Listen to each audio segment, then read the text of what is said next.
من يهده الله فلا مضل له ومن يضلله فلا هادي له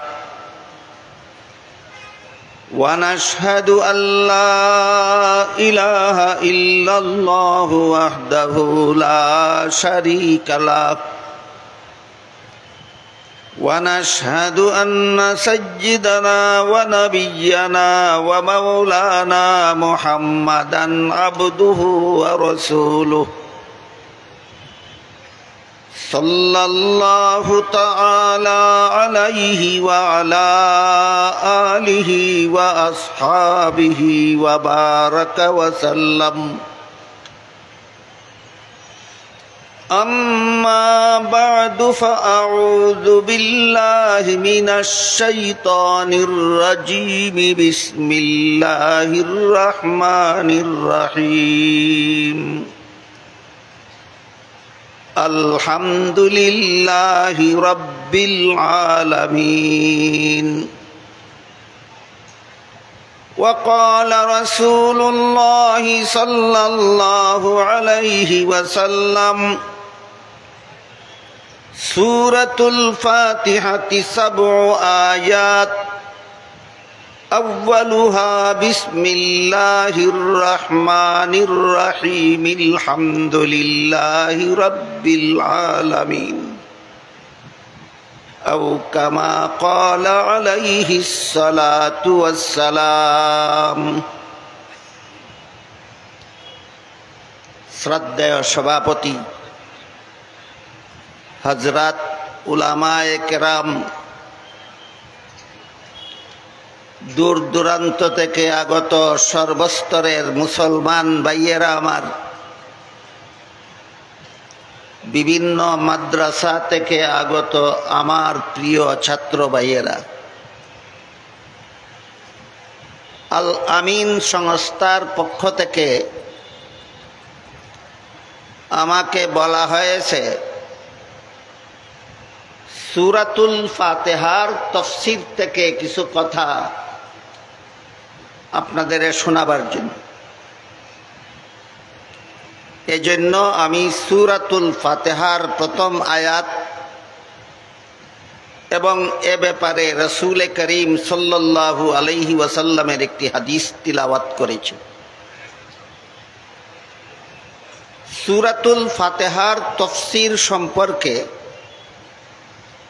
একটু ধারণা যারা রাখেন তারা উপলব্ধি করতে পারেন যে সূরাতুল ফাতিহার তাফসীর শুরু করার মানে হলো একটা সাগরে সাঁতার দেওয়া। মুফাসসিরিন কেরাম তাফসীরের কিতাবাদিতে লিখেছেন বিসমিল্লাহির রহমানির রহিম এর তাফসীর হলো সূরাতুল ফাতিহা। আর সূরাতুল ফাতিহার তাফসীর হলো 30 পারা কুরআন। 30 পারা কুরআনের তাফসীর হলো রাসূলের লক্ষ লক্ষ হাদিস। রাসূলের লক্ষ লক্ষ হাদিসের তাফসীর হলো 4 ইমামের 4 মাযহাব। সুতরাং সূরাতুল ফাতিহার তাফসীর যদি 30 পারা কোরআন হয় আর 30 পারা কোরআনের তাফসীর যদি রাসূলের লক্ষ লক্ষ হাদিস হয়, তাহলে আপনারা সূরাতুল ফাতিহার তাফসীর শুরু তো করতে পারবেন, কার জীবনে শেষ করতে পারবেন না পারবেন সেটা আল্লাহই ভালো জানে। তারপরও শুধুমাত্র সংস্থার আবদার রক্ষার্থেই আমি আপনাদের সামনে সূরাতুল ফাতিহার প্রথম আয়াতটি তিলাওয়াত করেছি। এই কিতাবে এই সূরার অনেকগুলি নাম বিভিন্ন তাফসীর মধ্যে একটা নাম সর্বসাধারণ মুসলমানের কাছে প্রসিদ্ধ, আর একটা নাম শিক্ষিত সমাজ এবং আলেমদের কাছে প্রসিদ্ধ। সূরাতুল ফাতিহার অনেকগুলি নামের মধ্যে সর্বসাধারণ মুসলমানদের কাছে একটি নাম প্রসিদ্ধ, আলেম সমাজের কাছে আরেকটি নাম প্রসিদ্ধ। আলেম সমাজের কাছে এই সূরার প্রসিদ্ধ নাম হলো সূরাতুল ফাতিহা, আর সর্বসাধারণ মুসলমানদের কাছে এই সূরার প্রসিদ্ধ নাম হলো আলহামদু সূরা, সূরাতুল হামদ। এই সূরার প্রথম শব্দটা আলহামদু, এর ভিত্তিতে আল্লাহ এই সূরার এক নাম রেখেছেন সূরাতুল হামদ। মাদ্রাসার ছাত্রদের বুঝার কথা, এটাকে বলা হয় মিন কাবিলি তসমিয়াতিল কুল বিইসমিল জুজ। সূরার একটি শব্দকে অবলম্বন করে পূর্ণ সূরার নামকরণ করা। এই সূরাতুল হামদ বা আলহামদু সূরা নামে এই সূরাটা সর্বস্তরের মুসলমানদের কাছে প্রসিদ্ধি লাভ করেছে। আর আমার মনে হয় আপনারা কেউ আলেম হন বা না হন, মাদ্রাসার ছাত্র হন বা না হন, আমি যদি জিজ্ঞেস করি আলহামদু লিল্লাহি এর অর্থ কি, আমার মনে হয় অনেকেই বলতে পারবেন যে এর অর্থ হইল সমস্ত প্রশংসা আল্লাহর। আগের থেকে যদি কারো মনে না থাকে, আজকে এখন থেকে মনে রাখি, এই সূরার শুরুতে যে বলা হয়েছে আলহামদুলিল্লাহ, এর অর্থ হলো সমস্ত প্রশংসা আল্লাহর। এই কথার মাধ্যমে সূরাটা শুরু করা হয়েছে। এই যে সমস্ত প্রশংসা আল্লাহর বা আলহামদুলিল্লাহ, এর একটা বিরাট তাৎপর্য আছে।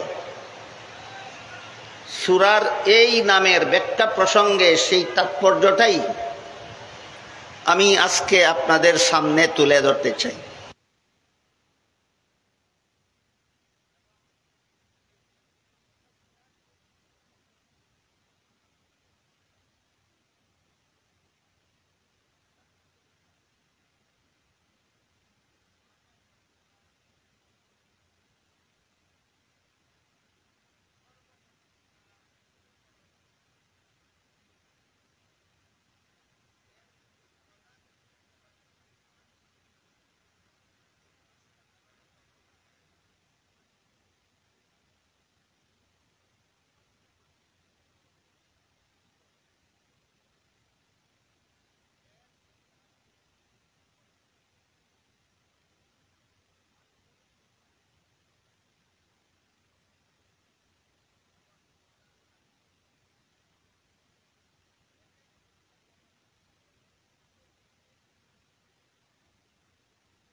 এই আমিত্বটা হইল একটা ধ্বংসাত্মক কুস্বভাব। এই অহংকারটা হলো একটা ধ্বংসাত্মক কুস্বভাব। এজন্য এক হাদিসে উল্লেখ আছে, রাসূল করিম সাল্লাল্লাহু আলাইহি ওয়াসাল্লাম বলেন, কারো অন্তরে যদি সরিষার বিন্দু পরিমাণ অহংকারও থাকে,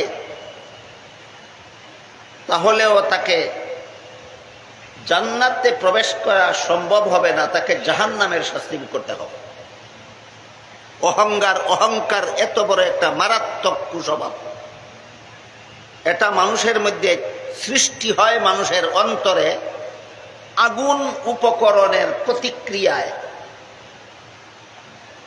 আর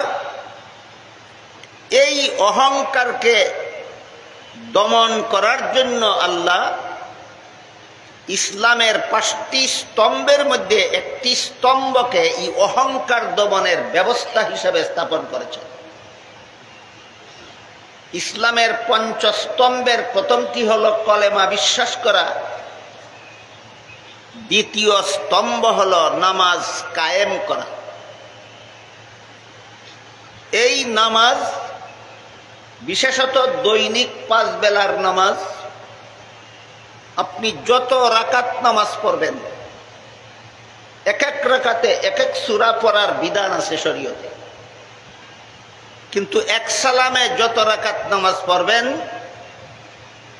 এর 2 রাকাতে একই সূরা পড়ার বিধান নাই। তবে ব্যতিক্রম হলো সূরাতুল ফাতিহা।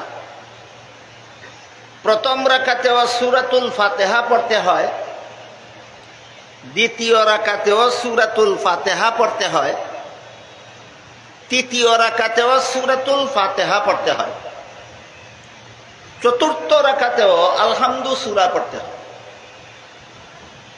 এ মর্মে এক হাদিসে রাসূল করিম সাল্লাল্লাহু আলাইহি ওয়াসাল্লাম বলেন, লা সালাতা লিমান লাম ইয়াকরা বিফাতিহাতিল কিতাব।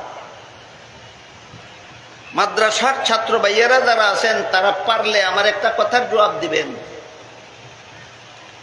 আপনি যখন জোহরের 4 রাকাত ফরজ নামাজ শুরু করেন,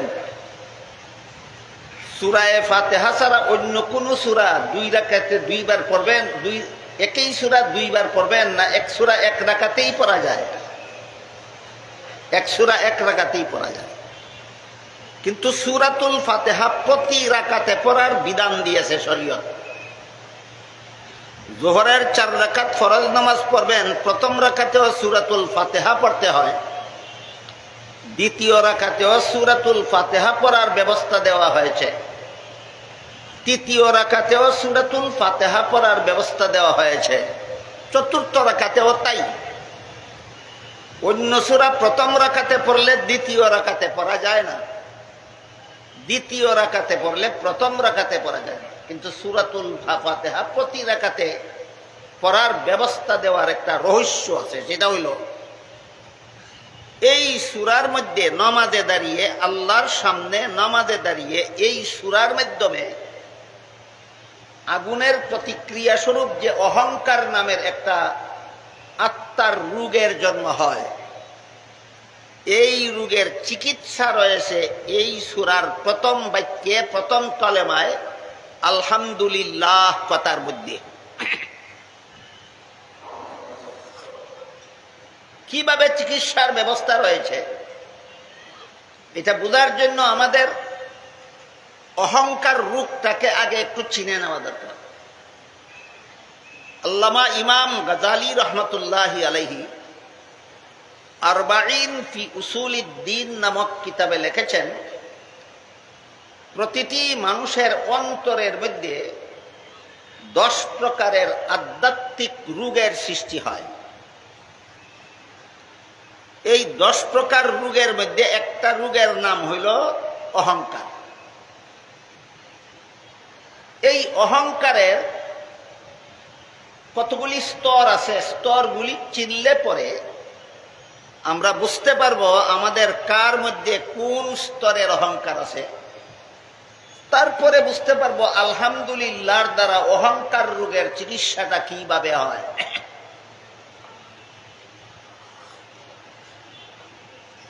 আমি যদি নিরিবিলি একা একা নির্জনে বসে মনে মনে চিন্তা করি যে আমার মধ্যে কোনো গুণ আছে কিনা, তাহলে আমার চোখে ধরা পড়বে আমার মধ্যে অনেকগুলি গুণ আছে। আমি মুখে কথা বলতে পারি, এটা আমার একটা গুণ। আমি চোখে দেখতে পারি, এটা আমার একটা গুণ। আমি কানে শুনি, এটা আমার একটা গুণ। আমি হাতে ধরতে পারি, এটা আমার একটা গুণ। আমি পায়ে চলতে পারি, এটা আমার একটা গুণ। এছাড়াও আরো অনেকগুলি গুণ, বিদ্যা, বুদ্ধি, এলেম, কালাম ইত্যাদি অনেক কিছুই আছে। আমি যখন নির্জনে মুক্ত মনে এসব বিষয় চিন্তা করে দেখব যে আমার মধ্যে কোনো গুণ আছে কিনা, আমার চোখে ধরা পড়বে অনেকগুলি গুণ আছে আমার মধ্যে।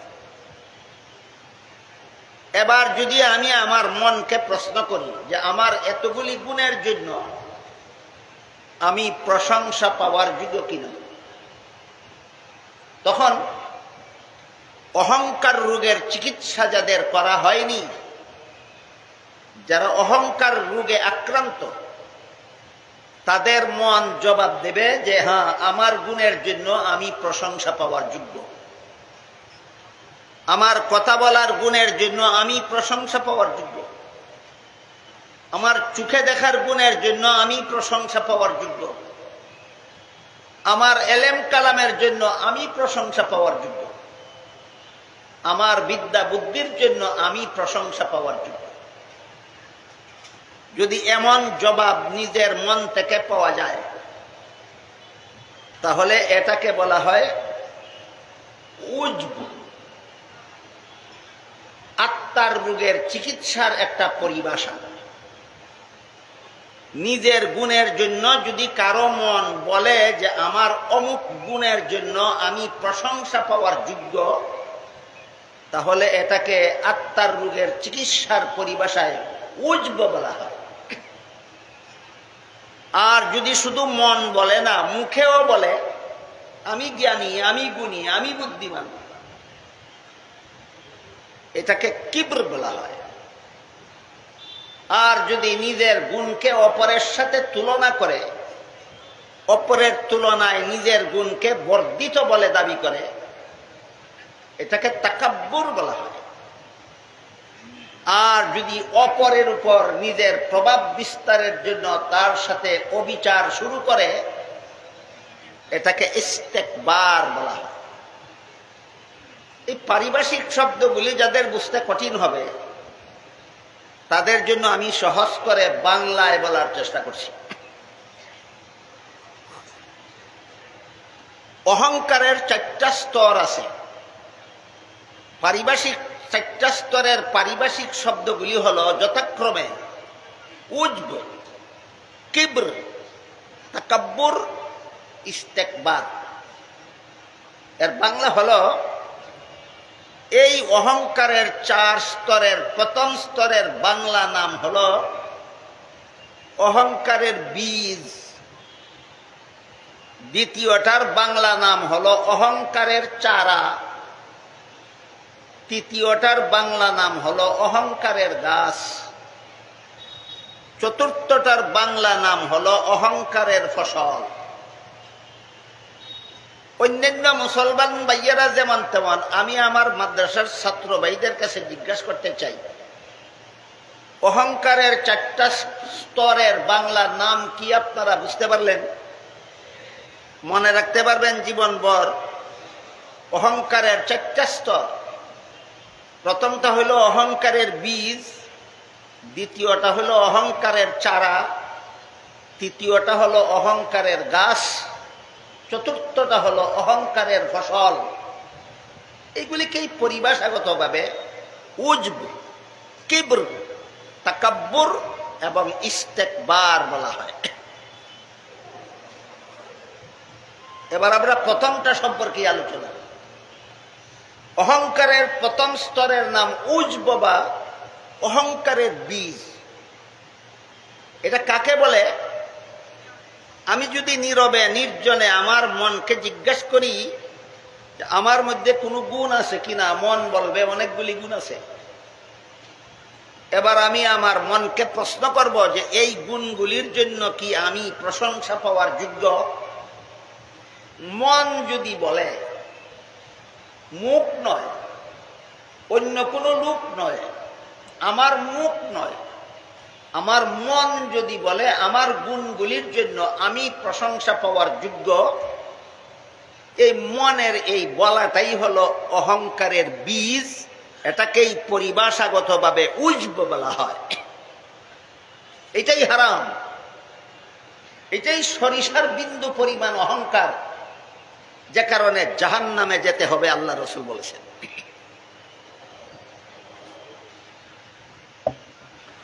অহংকারের বীজ যদি উপড়ে ফেলা হয় তাহলে তাতে আর চারা গজাতে পারে না, গাছ হতে পারে না, ফল ধরার ফসল ধরার প্রশ্নই আসে না।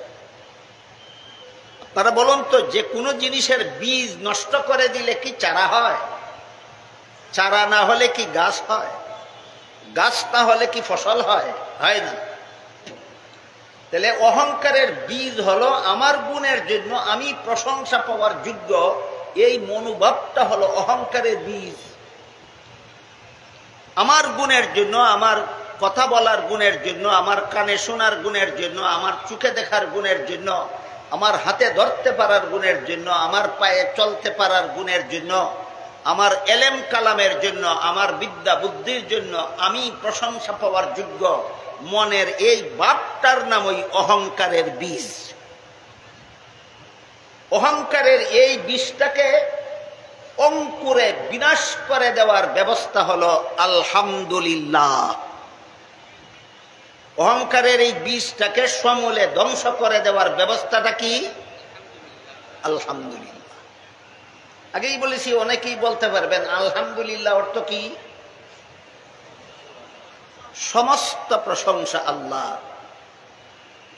সমস্ত প্রশংসা আল্লাহর। এই কথাটা প্রতিটি নামাজের প্রতিটি রাকাতে ধ্যানের সাথে, ফিকিরের সাথে, গবেষণার সাথে জপতে জপতে জপতে জপতে যখন আমার অন্তরে এই উপলব্ধি চলে আসবে যে সমস্ত প্রশংসা যদি আল্লাহর হয়, তাহলে আমার কথা বলার গুণের প্রশংসাটা কার হইল? আমার চোখে দেখার গুণের প্রশংসাটা কার হইল? আমার কানে শোনার গুণের প্রশংসাটা কার হইল? সমস্ত প্রশংসা আল্লাহর হইলে কোন গুণের জন্য আমার প্রশংসা বাকি থাকে? সমস্ত প্রশংসা আল্লাহর হলে আমার কোনো গুণের জন্য আমার জন্য কোনো প্রশংসা আর বাকি থাকে না। এইভাবে প্রতি নামাজের প্রতি রাকাতের শুরুতে সূরাতুল ফাতিহার প্রথমেই আলহামদুলিল্লাহ আলহামদুলিল্লাহ আলহামদুলিল্লাহ আলহামদুলিল্লাহ জপতে জপতে জপতে জপতে অনুশীলন করতে করতে করতে করতে নামাজের যে দাবি আছে আমার কাছে, নামাজের যে হক আছে আমার কাছে, আমি যা কিছু পড়ি তার অর্থ লক্ষ্য করে পড়ব, তার মর্ম লক্ষ্য করে পড়ব, তার গভীরতা উপলব্ধি করে পড়ব। এভাবে যদি দৈনিক 5 বেলার সবগুলি নামাজের প্রত্যেক রাকাতের শুরুতেই সূরাতুল ফাতিহা পড়ার সময় আলহামদুলিল্লাহ, যদি আমি আলহামদুলিল্লাহর মর্ম বুঝে যদি দৈনিক এতবার আলহামদুলিল্লাহ পড়ি, সমস্ত প্রশংসা আল্লাহর, সমস্ত প্রশংসা আল্লাহর, সমস্ত প্রশংসা আল্লাহর, তখন এক সময় আমার উপলব্ধিতে চলে আসবে, আরে তাহলে তো আমার গুণের জন্য কোনো প্রশংসা আমার রইল না। এখানে এসে শয়তান মানুষকে একটা ধোঁকা দেয়। মানুষ যখন গবেষণার এই পর্যায়ে পৌঁছে, মানুষ যখন আল্লাহর জিকির ফিকিরের এই স্তরে পৌঁছে, তখন শয়তান তাকে ধোঁকা দেয়। কি বলে ধোঁকা দেয়? মনে মনে শয়তান কতগুলি কথা জাগ্রত করে তোলে। সেগুলি হল, তোমার যে বাকশক্তি, এটা আল্লাহর এক বিশেষ নিয়ামত। তুমি যদি এটা অস্বীকার করো তাহলে আল্লাহর নিয়ামতের সাথে অকৃতজ্ঞতা হবে, নাশুকরি হবে। তোমার যে এলেম কালাম, এটা আল্লাহর এক বিশেষ নিয়ামত, এটা যদি তুমি অস্বীকার করো তাহলে আল্লাহর নিয়ামতের সাথে কুফরি হবে। তোমার যে বিদ্যা বুদ্ধি, এটা তোমার প্রতি আল্লাহর দেওয়া একটা বিশেষ নিয়ামত, তুমি যদি এটা অস্বীকার করো তাহলে আল্লাহর নিয়ামতের নাশুকরি হবে। কাজেই তোমার এলেম কালাম তোমাকে স্বীকার করতে হবে, তোমার বিদ্যা বুদ্ধি তোমাকে স্বীকার করতে হবে, তোমার জ্ঞান গরিমা তোমাকে স্বীকার করতে হবে। এই বলে শয়তান এই অহংকার রোগের চিকিৎসার পথে বাধা হয়ে দাঁড়ায়, অন্তরের মধ্যে এই কথাগুলি জাগ্রত করে দেয়। তখন শয়তানের এই চক্রান্ত থেকে আমি আমার অহংকার নির্মূলের পথে অগ্রসর হওয়ার ব্যবস্থা হলো, যখনই আমার মনে জাগবে যে আল্লাহর দেওয়া যে সমস্ত নিয়ামত আমার মধ্যে আছে এগুলি আমি অস্বীকার করব কেন, তখন ওই সাথে সাথে আমি আমার মনকে বলবো, আমার মুখে বলার গুণটা আমার উপার্জন না অন্য কারো দান? এবার মাদ্রাসার ছাত্ররাই বলুন, আমার মুখে কথা বলার যে একটা গুণ আছে এটা কি আমার উপার্জন না কেউ দান করেছেন? আমার চোখে দেওয়ার গুণটা কি আমার উপার্জন না কেউ দান করেছেন? আমার কানে শোনার গুণটা কি আমার নিজস্ব উপার্জন না কেউ দান করেছেন?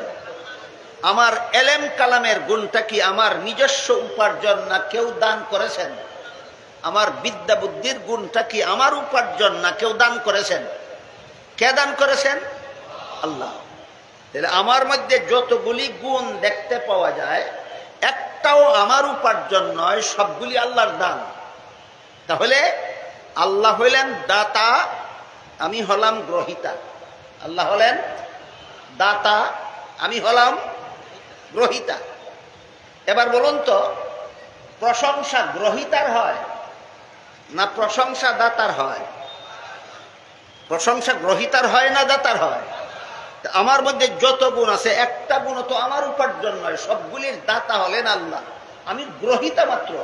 সুতরাং এই শয়তানি চক্রান্তের জবাব হলো যে এই গুণগুলির জন্য আমি যেহেতু গ্রহিতা, এই জন্য একটার জন্য আমি প্রশংসা পাওয়ার যোগ্য হতে পারি না। আমার মধ্যে যত গুণ দেখতে পাওয়া যায় সবগুলির দাতা যেহেতু আল্লাহ, এই জন্য আলহামদুলিল্লাহ, সমস্ত প্রশংসা আল্লাহর। এ পর্যন্ত আমি আপনাদের সামনে যে কথাগুলি তুলে ধরেছি, এই কথাগুলি মনে জাগ্রত রেখে আমি যদি প্রতিদিনের নামাজের প্রথম রাকাতের সূরাতুল ফাতিহার প্রথম আয়াতে আলহামদুলিল্লাহ যখনই পড়ি, যখনই আমি আলহামদুলিল্লাহ পড়ি, তখনই যদি এই কথাগুলি আমার মনে জাগ্রত রাখি, তাহলে কি অহংকারের বীজ অন্তরে থাকবে না নির্মূল হয়ে যাবে? যেহেতু এভাবে অহংকারের বীজকে অন্তরে নির্মূল করে দেওয়ার ব্যবস্থা দিয়েছেন আল্লাহ নামাজে সূরাতুল ফাতিহা পড়ার মাধ্যমে, এই জন্য সূরাতুল ফাতিহার প্রথম বাক্যটাই হলো আলহামদুলিল্লাহ, যার অর্থ হলো সমস্ত প্রশংসা আল্লাহর। এই নামাজটাই, গোটা নামাজটাই হইল আল্লাহর পক্ষ থেকে বান্দার প্রতি বিশেষ একটা মেহেরবানি, অহংকার নির্মূলের ব্যবস্থা। গোটা নামাজটাই হলো বান্দার প্রতি আল্লাহর পক্ষ থেকে অহংকার নির্মূলের একটা অনুপম ব্যবস্থা। আর এই ব্যবস্থার মূল কেন্দ্রবিন্দু হলো একটি বাক্য, সেটা হলো আলহামদুলিল্লাহ। এই আলহামদুলিল্লাহ বাক্যটাই আল্লাহ সূরাতুল ফাতিহার শুরুতে উল্লেখ করেছেন। এইটাকে কেন্দ্র করেই আল্লাহ এই সূরার নামকরণ করেছেন সূরাতুল ফাতিহা, সূরাতুল হামদ। আর এই নামেই সূরাটি সর্বস্তরের মুসলমানদের কাছে প্রসিদ্ধি লাভ করেছে।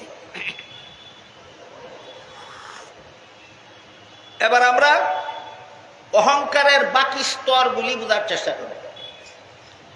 অহংকারের প্রথম স্তরের নাম হলো অহংকারের বীজ, পরিভাষাগতভাবে এটাকে উজব বলা হয়।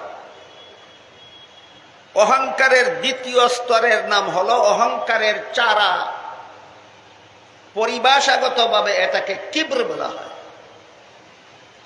অহংকারের তৃতীয় স্তরের নাম হলো অহংকারের গাছ, পরিভাষাগতভাবে এটাকে তাকাব্বুর বলা হয়।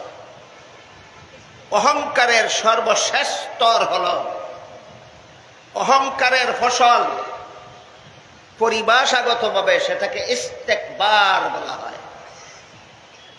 অন্যান্য মুসলমান ভাইয়েরা শুনুন, যতটুকু বুঝলেন বুঝুন, যতটুকু স্মরণ রাখতে পারলেন রাখুন। কিন্তু আমার মাদ্রাসার ছাত্র ভাইদেরকে আমি অনুরোধ করে বলবো, এই বিষয়গুলি গভীরভাবে আপনাদের শোনা, বোঝা এবং জীবনভর মনে রাখা দরকার। অহংকারের বীজের পরিচয় হলো আমার মন বলে আমার অমুক গুণের জন্য আমি প্রশংসা পাওয়ার যোগ্য। মনের এই বলাটার নামই অহংকারের বীজ।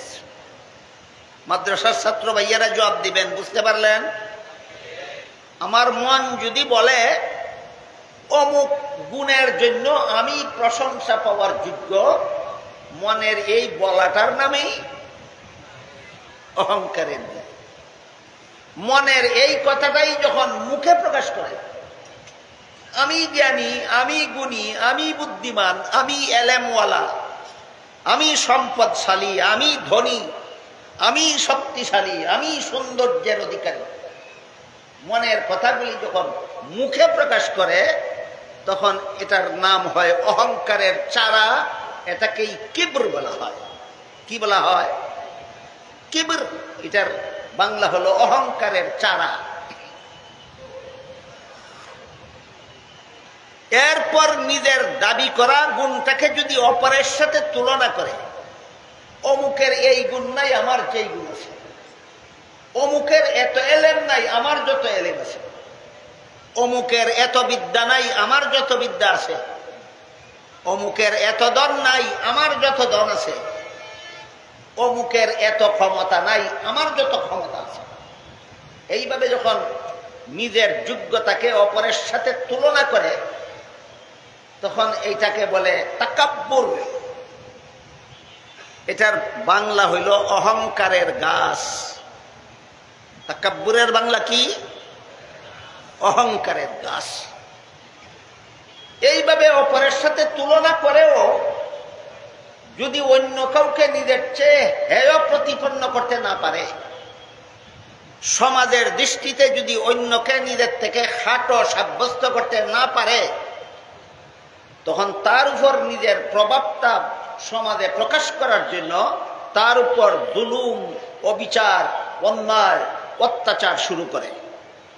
সমাজ দেখুক সে আমার সাথে পারে না, সমাজ দেখুক তার চেয়ে আমি শক্তিশালী।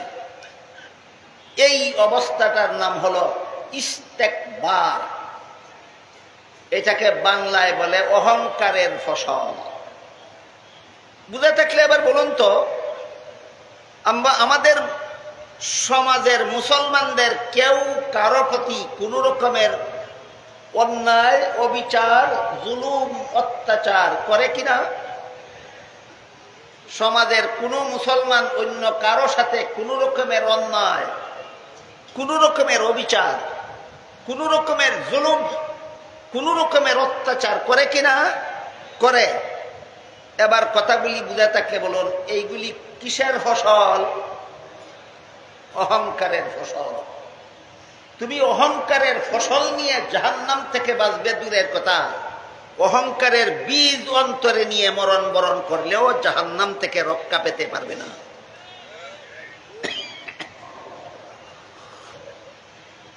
আর অহংকারের বীজ নির্মূলের যে সবক, যে পাঠ, যে লেসন আল্লাহ সূরা ফাতিহায় দিয়েছেন, সেটা হলো আলহামদুলিল্লাহ। অহংকারের বীজ নির্মূলের যে সবক আল্লাহ দিয়েছেন, অহংকারের বীজ নির্মূলের যে শিক্ষা আল্লাহ দিয়েছেন, সেটা হলো সূরাতুল ফাতিহার প্রথম বাক্য আলহামদুলিল্লাহ। একবার বলুন তো দয়া করে, এর অর্থটা কি? সমস্ত প্রশংসা আল্লাহর। যেহেতু এই আলহামদুলিল্লাহ কথার দ্বারা সূরা ফাতিহা শুরু করা হয়েছে, এবং এর দ্বারা শুরু করার কারণ হলো তোমার অহংকারকে অঙ্কুরে নির্মূল করার ব্যবস্থা দেওয়া হয়েছে। এই জন্য আল্লাহ পাক রব্বুল আলামিন এই সূরার নামকরণ করেছেন সূরাতুল হামদ, আলহামদু সূরা। আলহামদু সূরা নামের তাৎপর্য বুঝে যদি আমরা প্রতিদিন আলহামদুলিল্লাহ সূরা পড়ি, আলহামদুলিল্লাহ কথার তাৎপর্য বুঝে যদি আমরা প্রতিদিন প্রতি রাকাতের শুরুতে আলহামদুলিল্লাহি রব্বিল আলামিন পড়ি, আমার এতক্ষণের কথা যারা শুনেছেন, যারা বুঝেছেন, বলুন তো তারা ক্রমান্বয়ে আমার অহংকারের বীজের ক্রমান্বয়ে চিকিৎসা হবে কিনা? এই অহংকারের বীজ উজবের চিকিৎসা হলো আলহামদুলিল্লাহ। উজব, এই অহংকারের বীজের নাম যে উজব। এটার চিকিৎসা হলো আলহামদুলিল্লাহ। এখান থেকে সূরাতুল ফাতিহা শুরু করা হয়। এই জন্য আল্লাহ এই সূরার নামকরণ করেছেন সূরাতুল হামদ বা আলহামদু সূরা।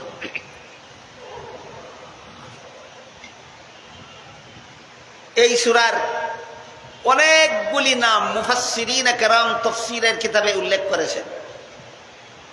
এর মধ্যে এই পর্যন্ত একটা নামের তাৎপর্য আলোচনা করা হলো, আলহামদু সূরাটা, আলহামদু সূরা নামের তাৎপর্য। এই সূরার যে না আরেকটা যে নাম শিক্ষিত সমাজে প্রসিদ্ধি লাভ করেছে সেটা হলো সূরাতুল ফাতিহা। সূরাতুল ফাতিহাও আল্লাহ নাম রেখেছেন, আলহামদু সূরাও এই নামটাও আল্লাহই রেখেছেন। কিন্তু আল্লাহর রাখা একটা নাম জনসাধারণ মুসলমানের কাছে বেশি প্রসিদ্ধি লাভ করেছে, আল্লাহর রাখা আরেকটা নাম শিক্ষিতদের কাছে বেশি প্রসিদ্ধি লাভ করেছে। জনসাধারণের কাছে এই সূরার যে নাম বেশি প্রসিদ্ধি লাভ করেছে সেটা হলো সূরাতুল হামদ, আলহামদু সূরা। আর শিক্ষিত সমাজে এই সূরার যে নামটা বেশি প্রসিদ্ধি লাভ করেছে সেটা হলো সূরাতুল ফাতিহা। ফাতিহা শব্দের বাংলা হলো উদ্বোধনী, কোনো কিছু উদ্বোধন করা, শুরু করা, আরম্ভ করা। এই সূরার দ্বারা কোরআন তেলাওয়াত আরম্ভ করা হয়, এই সূরার দ্বারা কোরআন বুঝাও আরম্ভ করা হয়, এই সূরার দ্বারা নামাজে কোরআন তেলাওয়াত করাও আরম্ভ করা হয়। এই সূরা না পড়ে অন্য সূরা পড়ার নিয়ম নাই। আপনি খতমে কোরআন পড়বেন, আগে সূরাতুল ফাতিহা পড়বেন। আপনি নামাজে কোরআন তেলাওয়াত করবেন, আগে সূরাতুল ফাতিহা পড়বেন। আপনি কোরআন বুঝতে যাবেন, আগে অন্য সূরা বুঝে নিবেন, না আগে সূরাতুল ফাতিহা বুঝে নিবেন। তাহলে নামাজে পড়ার বেলায়ও এই সূরার দ্বারা কোরআন তিলাওয়াতের উদ্বোধন হয়, খতমে কোরআনের বেলায়ও এই সূরা তিলাওয়াতের দ্বারা কোরআন পড়া উদ্বোধন হয়, কোরআন বুঝার বেলায়ও এই সূরা বুঝার মাধ্যমে কোরআন বুঝার উদ্বোধন হয়। এই জন্য আল্লাহ পাক রব্বুল আলামিন এই সূরার এক নাম করেছেন সূরাতুল ফাতিহা, উদ্বোধনী সূরা। কোরআনের তেলাওয়াতও এই সূরার দ্বারা উদ্বোধন হয়, নামাজেও এই সূরার দ্বারা কোরআন পড়া উদ্বোধন হয়, কোরআন বুঝার বেলায়ও এই সূরা বুঝার মাধ্যমে কোরআন বুঝার উদ্বোধন হয়।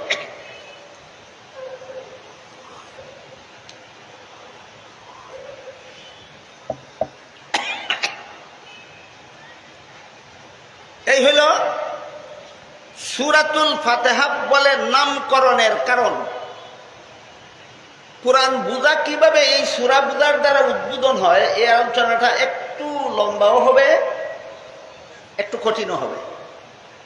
সূরাতুল ফাতিহা বুঝার দ্বারা কোরআন বুঝা উদ্বোধন হয়। আগে সূরাতুল ফাতিহা বুঝে নিব, তারপরে সূরাতুল ফাতিহার আলোকে আমরা বাকি কোরআনের বাকি অংশ বুঝে নিব। তো সূরাতুল ফাতিহার উদ্বোধন, সূরাতুল ফাতিহা বুঝার মাধ্যমে কোরআন বুঝার উদ্বোধন কিভাবে হয়, এর আলোচনাটা যদিও একটু লম্বা এবং কঠিন। যেহেতু এখানে সবাই আলেম নন, সবাই মাদ্রাসার উপরের ক্লাসের ছাত্র নন, বরং এখানে আলেমও না মাদ্রাসার ছাত্রও না, এমন বহু লোক আছেন। স্কুল, কলেজ, ভার্সিটির বিভিন্ন ছাত্র ভাইয়েরাও আছেন। এজন্য লম্বা কথাটাও আমি আপনাদের সামনে তুলে ধরতে চাই না, কঠিন আকারেও তুলে ধরতে চাই না। কোরআন বুঝা কিভাবে 30 পারা কোরআন বুঝা কিভাবে সূরাতুল ফাতিহা বুঝার দ্বারা উদ্বোধন হয়, এটা অত্যন্ত সরল সহজ সংক্ষেপে আপনাদের সামনে তুলে ধরতে চাই, যেন সর্বস্তরের শ্রোতারা সহজে বুঝতে পারে, যেন সর্বস্তরের শ্রোতারা সহজে বুঝতে পারে। এই সূরার ভিতরে আল্লাহ পাক রব্বুল আলামিন বান্দাকে একটা দোয়া শিক্ষা দিয়েছেন। সেই দোয়াটা হলো ইহদিনাস সিরাতাল মুস্তাকিম। হে আল্লাহ, আমাদেরকে সুদা পথে পরিচালনা করো। কিসের সুদা পথ? এটা দুই ভাবে আপনি বলতে পারেন। একটা হলো আল্লাহ পাওয়ার সুদা পথ, আর একটা হলো জান্নাতে যাওয়ার সুদা পাওয়া। এক পর্যায়ে আল্লাহ পাওয়া আর জান্নাতে পাওয়া, জান্নাতে যাওয়ার কোনো পার্থক্য নাই। কারণ বান্দা জান্নাতে গেলেই আল্লাহর সাথে সাক্ষাৎ হবে, আর আল্লাহর সাথে সাক্ষাতের সুযোগ জান্নাতেই হবে। সুতরাং আল্লাহ পাওয়া আর জান্নাতে যাওয়া মোটামুটি ভাবে এক কথাই বলা যায়। কাজেই আপনি যেভাবেই বলেন ইহদিনাস সিরাতাল মুস্তাকিমের অর্থ যে হে আল্লাহ আমাদেরকে সুদা পথে পরিচালনা করুন। এই সুদা পথ বলতে জান্নাতে যাওয়ার পথও বলতে পারেন, আল্লাহ পাওয়ার পথও বলতে পারেন। দুই পথ বলতে গেলে একই পথ। এই দুয়াটা আল্লাহ এই সূরার ভিতরে আমাদের শিক্ষা দিয়েছেন। পথের ব্যাপারে আরেকটু কথা আছে। একটা হলো পথ প্রদর্শন করা, আর একটা হতো সঠিক পথে পরিচালনা করা। আল্লাহ সারা দুনিয়ার সমস্ত মানুষকেই, ইমানদার বেঈমান, মুসলমান অমুসলমান, শিক্ষিত অশিক্ষিত নির্বিশেষে গোটা মানব জাতিকেই আল্লাহ পাক রব্বুল আলামিন নবী রাসূল, আসমানি কিতাব এবং আলেম উলামার মাধ্যমে দুনিয়ার সমস্ত মানুষকেই আল্লাহকে পাওয়ার পথ প্রদর্শন করে থাকেন, জান্নাতে যাওয়ার পথ প্রদর্শন করে থাকেন। নমরুদকেও আল্লাহ জান্নাতে যাওয়ার পথ প্রদর্শন করেছিলেন ইব্রাহিম আলাইহিস সালামের মাধ্যমে। ফেরাউনকেও আল্লাহ পাওয়ার পথ প্রদর্শন করেছিলেন মুসা আলাইহিস সালামের মাধ্যমে। আবু জাহালকেও আল্লাহ জান্নাতে যাওয়ার পথ প্রদর্শন করেছিলেন মুহাম্মদুর রাসূলুল্লাহ সাল্লাল্লাহু আলাইহি ওয়াসাল্লামের মাধ্যমে। বুঝে থাকলে একটু দয়া করে বলুন তো, জান্নাতে যাওয়ার বা আল্লাহকে পাওয়ার পথ আল্লাহ কি কিছু মানুষকে প্রদর্শন করেন না সবাইকে? সবাইকে। আল্লাহকে পাওয়ার পথ, জান্নাতে যাওয়ার পথ আল্লাহ সমস্ত মানুষকেই প্রদর্শন করেন। দোয়া করার অপেক্ষায় থাকেন না। কোনো মানুষ যদি আমার কাছে দোয়া করে তাহলে আমি পথ দেখাবো, ব্যাপারটা এমন নয়। দোয়ার আগে, অনেকের জন্মের আগে তার পূর্বপুরুষকেই আল্লাহ জান্নাতে যাওয়ার পথ প্রদর্শন করেছেন। তাহলে সুদা পথ প্রদর্শন করা এটা আল্লাহর পক্ষ থেকে সমস্ত বান্দার বেলায় করা হয়, কাউকে ছেড়ে দেওয়া হয় না, কাউকে বাদ দেওয়া হয় না। তাই আমরা যখন সূরাতুল ফাতিহা তেলাওয়াত করব, বিশেষত নামাজে দাঁড়িয়ে যখন আমরা আল্লাহকে বলবো ইহদিনাস সিরাতাল মুস্তাকিম, এখানে কি অর্থ হবে আমাদেরকে সুদা পথ প্রদর্শন করুন, না অর্থ হবে প্রদর্শিত সুদা পথে পরিচালনা করুন? কি বুঝলেন দেখুন তো, না বুঝলে আমি আবার বলবো কথা। সুদা পথ তো আল্লাহ সবাইকে প্রদর্শন করেন, দোয়া করলেও করেন, না করলেও করেন। যেই সুদা পথ আল্লাহ আমাদের সবাইকে প্রদর্শন করেন দোয়া না করা সত্ত্বেও, সেই সুদা পথ প্রদর্শন করার জন্য দোয়ার অপেক্ষায় আল্লাহ থাকেন না। তাই সূরাতুল ফাতিহার ভিতরে যে আমরা দোয়া করব ইহদিনাস সিরাতাল মুস্তাকিম, এখানে আমাদেরকে সুদা পথ প্রদর্শন করুন এই অর্থ হবে না। এখানে অর্থ হবে আমাদেরকে সুদা পথে পরিচালনা করুন। এবার বুঝাতে পারলাম? মাদ্রাসার ছাত্র ভাইয়ের একটু বলুন তো, ইহদিনাস সিরাতাল মুস্তাকিমের অর্থ হবে আমাদেরকে সুদা পথ প্রদর্শন করুন, না সুদা পথে পরিচালনা করুন? এইবার ঠিক আছে, সুদা পথে পরিচালনা। এইটাই সূরা ফাতিহার মূল কেন্দ্রবিন্দু। এই জন্য এই সূরার আরেক নাম আছে সূরাতুত তালিমিল মাসআলা। সেই নামের আলোচনা পর্যন্ত আজকে যেতে পারবো বলে আমার মনে হয় না। শুধু সূরাতুল ফাতিহার আলোচনাটাই আজকে শেষ করতে পারি কিনা দেখি। তো এই সূরার মূল কেন্দ্রবিন্দু হলো, এই সূরার ভিতরে আল্লাহ আমাদের শিক্ষা দিয়েছেন তোমরা নামাজে দাঁড়িয়ে আমি আল্লাহর কাছে এই দোয়াটা করো যে আমি যেন তোমাদেরকে সুদা পথে পরিচালনা করি। তাই প্রতিটি বান্দা নামাজে দাঁড়িয়ে আল্লাহর সাক্ষাতে আল্লাহকে প্রতিদিন বারবার বলে ইহদিনাস সিরাতাল মুস্তাকিম, ইহদিনাস সিরাতাল মুস্তাকিম। হে আল্লাহ আমাদেরকে জান্নাতে যাওয়ার, আপনাকে পাওয়ার সুদা পথে পরিচালনা করুন। বারবার বলি আপনাকে পাওয়ার সুদা পথে পরিচালনা করুন, জান্নাতে যাওয়ার সুদা পথে পরিচালনা করুন। দোয়াটা যখন যতবারই আমরা করি, হাদিস শরীফে রাসূল করিম সাল্লাল্লাহু আলাইহি ওয়াসাল্লাম বলে দিয়েছেন, ততবারই আল্লাহ আমাদের দুয়ার জবাব দিয়ে থাকেন। কি দিয়ে থাকেন? দুয়ার জবাব দিয়ে থাকেন। যখনই আমরা বলি ইহদিনাস সিরাতাল মুস্তাকিম, তখনই আল্লাহ বলে দেন লাকা মা সাআলতা ইয়া আবদি, হে আমার বান্দা, তুমি আমার কাছে যা চাইলে আমি তোমাকে তা দিলাম। বান্দা যখন নামাজে দাঁড়িয়ে বলে ইহদিনাস সিরাতাল মুস্তাকিম, হে আল্লাহ আমাদেরকে আপনাকে পাওয়ার, জান্নাতে যাওয়ার সুদা পথে পরিচালনা করুন, সাথে সাথে আল্লাহ জবাবে বলে দেন লাকা মা সাআলতা ইয়া আবদি, হে আমার বান্দা, তুমি যা চাইলে আমি তোমাকে তা দান করলাম। তাহলে প্রত্যেক দিন ওই নামাজের প্রতিটি রাকাতেই আমি আল্লাহকে বলি ইহদিনাস সিরাতাল মুস্তাকিম, আর আল্লাহ বারবারই আমাকে বলেন লাকা মা সাআলতা ইয়া আবদি, আমি তুমি যা চাইলে তা আমি তোমাকে দিলাম। দিলেনটা আমি পেলাম কোথায়? আমাকে যে দিলেন সেটা আমি পেলাম কোথায়? এই হাদিসটা একটু গুটাইয়া বলি শুরু থেকে। হাদিসটা হলো, আল্লাহ রাসূল বলেন, হাদিসের মর্মটা হলো, বান্দা যখন বলে আলহামদুলিল্লাহি রাব্বিল আলামিন, এর অর্থ হলো সমস্ত প্রশংসা সেই আল্লাহর, যিনি সমগ্র জগতের প্রতিপালক। তখন জবাবে আল্লাহ বলেন হামিদানি আব্দি, আমার বান্দা আমার প্রশংসা করেছে।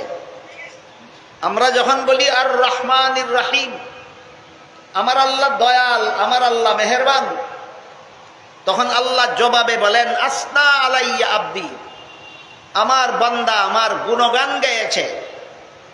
আমি যখন বলি মালিক ইয়াউমিদ্দিন, আমার আল্লাহ কর্মফল দান দিবসের মালিক, কিয়ামতের দিনের মালিক, আল্লাহ তখন আমার কথার জবাবে বলেন মাজ্জাদানি আব্দি, আমার বান্দা আমাকে সম্মানিত করেছে। আমি যখন বলি ইয়্যাকা না'বুদু ওয়া ইয়্যাকা নাস্তাঈন, হে আল্লাহ একমাত্র তোমারই ইবাদত করি এবং তোমারই কাছে সাহায্য চাই, আল্লাহ বলেন যালিকা বাইনি ওয়া বাইনা আব্দি, এখানে বান্দা আমার জন্য একটা কাজ করেছে, নিজের জন্য আরেকটা জিনিস চেয়েছে। আমার জন্য দিয়েছে তার ইবাদত, আর তার জন্য চেয়েছে সাহায্য। তাই বান্দা কি সাহায্য চায় সে কথাটা ব্যক্ত করে ইহদিনাস সিরাতাল মুস্তাকিমের মধ্যে, হে আল্লাহ জান্নাত পর্যন্ত পৌঁছার পথে আমাকে সাহায্য করো, আমাকে পরিচালনা করো, তোমাকে পাওয়ার পথে আমাকে সাহায্য করো, তুমি পর্যন্ত পৌঁছার কাজে আমাকে পরিচালনা করো। তখন আল্লাহ বলেন যালিকা বাইনি ওয়া লিআবদি মা সাআল, হে বান্দা এখানে এসে তুমি আমার কাছে যা চাইলে আমি তোমাকে তা দান করে দিলাম। আমরা সূরাতুল ফাতিহার ভিতরে বিশেষত নামাজে দাঁড়িয়ে আল্লাহর কাছে এই চাই যে আমাদেরকে আল্লাহ পাওয়ার পথে পরিচালনা করুন, আমাকে জান্নাতে পৌঁছার পথে পরিচালনা করুন। আল্লাহ বলেন যা চাইলে আমি তোমাকে তা দান করে দিলাম। কোথায় দান করলেন? দানের বস্তুটা কোথায় পেলাম, কোথায়? এই প্রশ্নের জবাবে মুফাসসিরিন কেরাম তাফসীরের কিতাবে লিখেছেন সূরাতুল ফাতিহার ভিতরে আল্লাহর সাথে বান্দার কথার লেনদেন হয়। কথার লেনদেন মানে বান্দা কথায় বলে আমাকে সুদা পথে পরিচালনা করুন, আর আল্লাহ কথায় বলেন তোমাকে যা চাইলে তা দিলাম। এটা কথার লেনদেন। এই লেনদেনের বাস্তবায়ন আল্লাহ পাক রব্বুল আলামিন আলিফ লাম মিম থেকে এই লেনদেনের বাস্তবায়ন শুরু করেন 30 পারা কোরআন শেষে মিনাল জিন্নাতি ওয়ান নাস পর্যন্ত গিয়ে আল্লাহ ওই সূরাতুল ফাতিহার ভিতরের কথার লেনদেন বাস্তবায়ন সমাপ্ত করেন। মর্ম হলো তুমি সূরাতুল ফাতিহার ভিতরে আমাকে সুদা পথের পরিচালনা চেয়েছো, আমি তোমাকে কথা দিয়েছি তোমাকে সুদা পথে পরিচালনা করব। এই হইল সুদা পথে পরিচালনার রূপরেখা। আলিফ লাম মিম থেকে আমি তোমার সুদা পথে পরিচালনার বিবরণ দিয়ে যাচ্ছি, তুমি শুধু অনুসরণ করে চলতে থাকো। মিনাল জিন্নাতি ওয়ান নাস পর্যন্ত গিয়ে আমি তোমার সুজা পথে পরিচালনার বিবরণ শেষ করেছি। তুমি শুধু চলতে থাকো, তোমার জীবন শেষ হতে দেরি হতে পারে, তুমি জান্নাত পর্যন্ত পৌঁছতে, তুমি আল্লাহ পর্যন্ত পৌঁছতে দেরি হবে না। এবার বলুন তো, 30 পারা কোরআনে আল্লাহ যা কিছু আমাদের এত দান করেছেন, এইটাই সূরাতুল ফাতিহার ভিতরে সিরাতে মুস্তাকিম শব্দের ভিতরে উল্লেখ করে দিয়েছেন কিনা? দিয়েছেন কিনা? তাহলে আগে 30 পারা কোরআনের কথা না আগে সিরাতে মুস্তাকিমের কথা? তাই সূরাতুল ফাতিহাকে ফাতিহা বলে নামকরণ করা হয়েছে। এই সূরা বুঝলে 30 পারা কোরআন বুঝার ব্যবস্থা হয়, এই সূরা না বুঝলে 30 পারা কোরআন বুঝার ব্যবস্থা হয় না। তাহলে শুধু কোরআন তিলাওয়াতের উদ্বোধন হয় সূরাতুল ফাতিহার দ্বারা, না কোরআন শিক্ষারও উদ্বোধন হয় সূরাতুল ফাতিহা শিক্ষার উদ্বোধনের দ্বারা? অন্তত মাদ্রাসার ছাত্র ভাইয়েরা বলুন, শুধু সূরাতুল ফাতিহা তিলাওয়াতের দ্বারা কোরআন তিলাওয়াতের উদ্বোধন হয়, না কোরআন বুঝাটাও সূরাতুল ফাতিহা বুঝার দ্বারা উদ্বোধন হয়?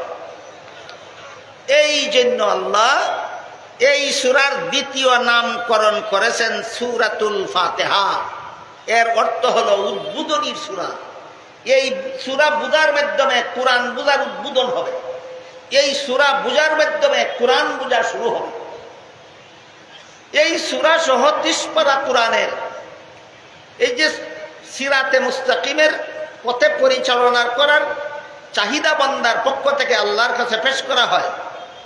আর 30 পারা কোরআনের মাধ্যমে যে আল্লাহ বান্দাকে বলে দিলেন যে আমি তোমাকে এই পরিচালনার ব্যবস্থা দান করলাম, তুমি শুধু গ্রহণ করো।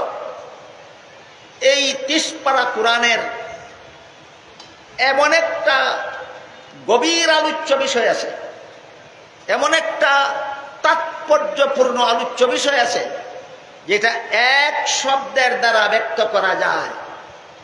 এই শব্দটা ইহদি শব্দের ভিতরে উল্লেখ আছে। ইহদি, ইহদিনাস সিরাতাল মুস্তাকিমের ইহদি শব্দের ভিতরে। ইহদি এর অর্থ হলো, দুইটা অর্থ হতে পারে সম্ভাব্য। একটা হলো পরিচালনা করুন, আর একটা হলো প্রদর্শন করুন। আমি আগেই বলেছি এখানে প্রদর্শন করুন উদ্দেশ্য হবে না, এখানে পরিচালনা করুন উদ্দেশ্য হবে। এই ইহদি শব্দটার মূল ধাতু হলো হেদায়েত। এই হেদায়েত এমন একটা শব্দ যা 30 পারা কোরআনের সমস্ত আলোচ্য বিষয়ের কেন্দ্রবিন্দু।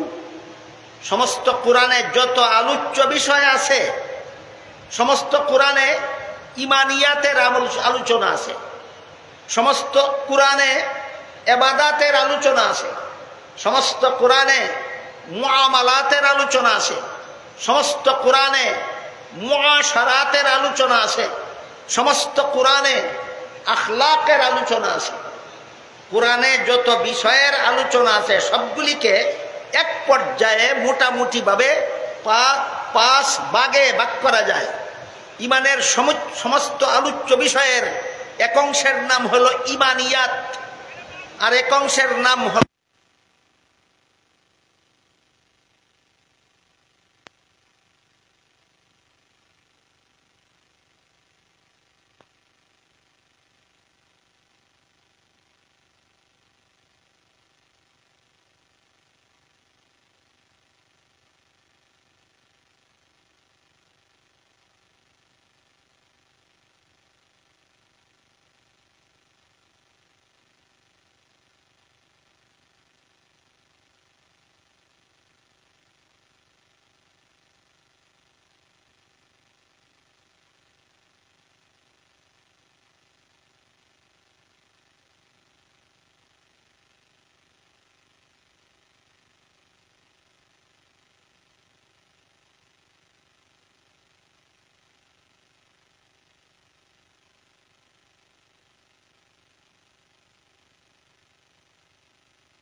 এটা আপনাদের মনে রাখতে হবে।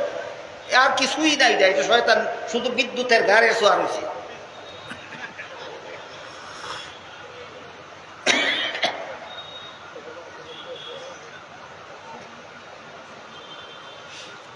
সূরাতুল ফাতিহা কিভাবে 30 পারা কোরআন বোঝার জন্য উদ্বোধনী সূরা, এই কথাটা আমরা ইহদি শব্দের মাধ্যমেও বুঝতে পারি, সিরাতে মুস্তাকিম শব্দের মাধ্যমেও বুঝতে পারি।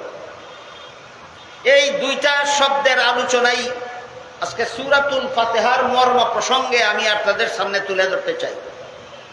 মনে রাখতে হবে, আমি সূরাতুল ফাতিহার কোনো আয়াত বা কোনো শব্দের ব্যাখ্যা শুরু করিনি। শুধু সূরাতুল ফাতিহার একটা নাম যে আলহামদু সূরা, এই নামের তাৎপর্যটা বলেছি। সূরাতুল ফাতিহার আর একটা নাম যে ফাতিহা, এই ফাতিহা নামের তাৎপর্যটা আলোচনা করতেছি। ফাতিহা শব্দের অর্থ উদ্বোধনী। সূরাতুল ফাতিহার মাধ্যমে কোরআন উদ্বোধন করা হয়, শুরু করা হয়। কোরআন তেলাওয়াত শুরু করা হয় সূরা ফাতিহা তিলাওয়াতের দ্বারা। নামাজে কোরআন পড়াও শুরু করা হয় সূরা ফাতিহা পড়ার দ্বারা। কোরআন বুঝাও শুরু করা হয় সূরা ফাতিহা বুঝার দ্বারা। এইখানে আলোচনা চলতেছিল। 30 পারা কোরআনে আল্লাহ পাক রব্বুল আলামিন ইহদিনাস সিরাতাল মুস্তাকিমের ব্যাখ্যা করেছেন। একটা হলো ইহদি আর একটা হলো সিরাতে মুস্তাকিম। ইহদি হেদায়েত শব্দ থেকে গঠিত। হেদায়েত শব্দের আবিধানিক অর্থ হলো পথ প্রদর্শন, কিন্তু কোরআনের পরিভাষায় যে কোনো পথ প্রদর্শনকে হেদায়েত বলে না। কোরআনের পরিভাষায় একমাত্র চিরশান্তি এবং চিরমুক্তির পথ প্রদর্শনকে হেদায়েত বলা হয়। অন্যরা যতটুকু পারেন বুঝুন, না পারেন না বুঝুন, ছাত্র ভাইদের বুঝতে হবে, স্মরণ রাখতে হবে। হেদায়েত শব্দের আবিধানিক অর্থ পথ প্রদর্শন, কিন্তু কোরআনের পরিভাষায় যে কোনো পথ প্রদর্শনকে হেদায়েত বলে না। কোরআনের পরিভাষায় শুধুমাত্র চিরশান্তির পথ, চিরমুক্তির পথ প্রদর্শনকে হেদায়েত বলে, যাকে সংক্ষেপে বলা যেতে পারে জান্নাতের পথ প্রদর্শন। জান্নাতই চিরশান্তি স্থান, জান্নাতই চিরমুক্তির ঠিকানা। তাই বলা যেতে পারে হেদায়েত শব্দের অর্থ জান্নাতের পথ প্রদর্শন। এটাই 30 পারা কোরআনের এক কথায় আলোচ্য বিষয়। এক শব্দে 30 পারা কোরআনের এক শব্দে আলোচ্য বিষয় হেদায়েত। এমর্মে আল্লাহ পরিষ্কার ভাষায় এক আয়াতে বলেছেন, হুদাল লিন্নাস শাহরু রমাদান আল্লাযী উনজিলা ফীহিল কুরআন হুদাল লিন্নাস। এক বিশেষ ব্যাখ্যা সাপেক্ষে আল্লাহ 30 পারা কোরআন রমজান মাসে নাজিল করেছেন। আল্লাহ নিজেই বলেন কেন নাজিল করেছি। 30 পারা কোরআন আমি আল্লাহ কেন নাজিল করেছি? আল্লাহ বলেন হুদাল লিন্নাস, মানুষের হেদায়েতের জন্য। আয়াতটা বুঝে থাকতে বলুন তো, 30 পারা কোরআনে হেদায়েত বহির্ভূত কিছু আছে না? যা আছে সবটুকুই হেদায়েত। 30 পারা কোরআনে হেদায়েত বহির্ভূত কিছু আছে না? যা কিছু আছে সবটুকুই হেদায়েত। তাইলে 30 পারা কোরআনের এক শব্দে আলোচ্য বিষয়টা হেদায়েত। এক শব্দে 30 পারা কোরআনের আলোচ্য বিষয় হেদায়েত। এই হেদায়েত শব্দ থেকেই সূরাতুল ফাতিহার ইহদি শব্দ গঠিত হয়েছে। সুতরাং 30 পারা কোরআনে আল্লাহ যত হেদায়েত করেছেন, যত পথ প্রদর্শন করেছেন, সেটা সূরাতুল ফাতিহার ইহদি শব্দের মাধ্যমে এই সমস্ত হেদায়েতের উদ্বোধন করেছেন। তাই আল্লাহ সূরাকে উদ্বোধনী সূরা, এই সূরাকে সূরাতুল ফাতিহা নামে নামকরণ করেছেন। দ্বিতীয় শব্দটা হলো সিরাতে মুস্তাকিম। সূরাতুল ফাতিহার ভিতরে সিরাতে মুস্তাকিম কথাটা উল্লেখ আছে। কোরআনের ভিতরে আরো বহু আয়াতে আল্লাহ সিরাতে মুস্তাকিম সব কথাটা উল্লেখ করেছেন।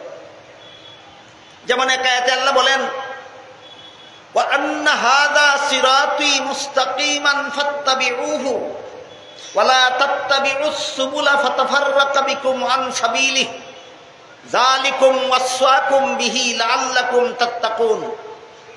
আল্লাহ বলেন, এই কোরআন হলো সিরাতে মুস্তাকিমের বিবরণ।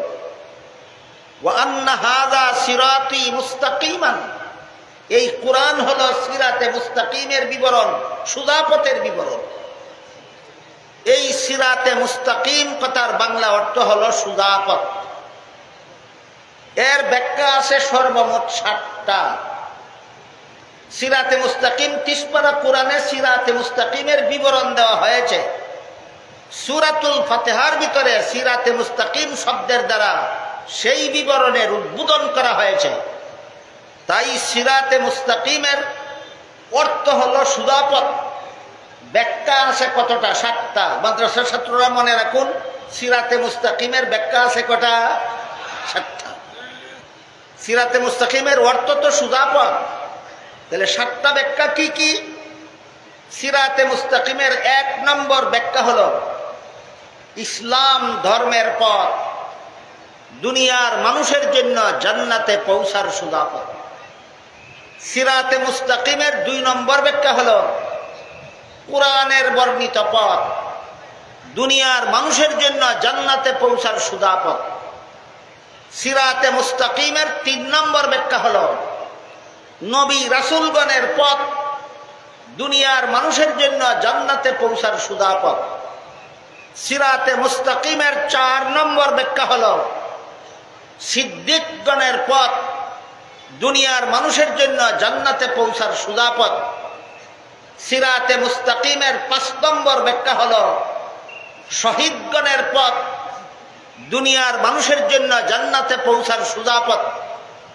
সিরাতে মুস্তাকিমের 6 নম্বর ব্যাখ্যা হলো সালেহগণের পথ, দুনিয়ার মানুষের জন্য জান্নাতে পৌঁছার সোজা পথ। সিরাতে মুস্তাকিমের 7 নম্বর ব্যাখ্যা হলো আহলে সুন্নাত ওয়াল জামাতের পথ, দুনিয়ার মানুষের জন্য জান্নাতে পৌঁছার সোজা পথ।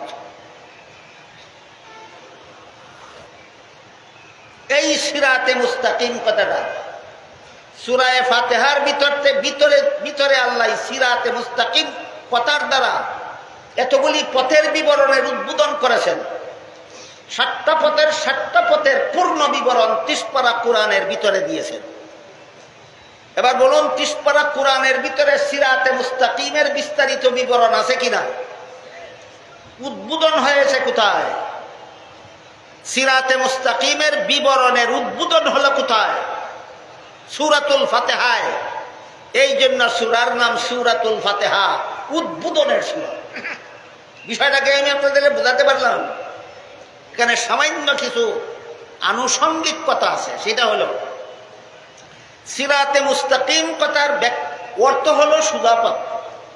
আমি আগেই বলেছি, আপনারা জান্নাতে যাওয়ার সোজা পথ বলতে পারেন, আল্লাহকে পাওয়ার সোজা পথ বলতে পারেন। কারণ জান্নাতে গিয়েই আল্লাহর সাথে সাক্ষাৎ হবে, আর আল্লাহর সাথে সাক্ষাৎ জান্নাতের ভিতরেই হবে। সুতরাং 2 কথার মর্ম এক কথাই। কাজেই আল্লাহ পাওয়ার পথ, জান্নাতে যাওয়ার পথ, এই পথের নাম সিরাতে মুস্তাকিম, এই পথের নাম সোজা পথ। তাহলে ব্যাখ্যা 7টা হলো কেন? কিছু আনুষঙ্গিক কথা। ব্যাখ্যা 7টা হলো কেন? এই প্রশ্নের সংক্ষিপ্ত জবাব, 7টা পথের কারণে 7টা ব্যাখ্যা নয়, পথ একটাই। বুঝাতে কে বলুন, পথ 7টা না পথ একটা? পথ একটা। ব্যাখ্যা 7টা কেন?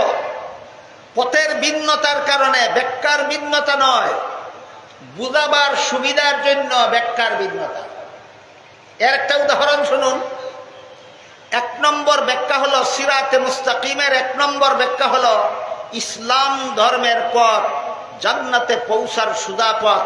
2 নম্বর ব্যাখ্যা হলো কোরআনের বর্ণিত পথ, জান্নাতে পৌঁছার সোজা পথ।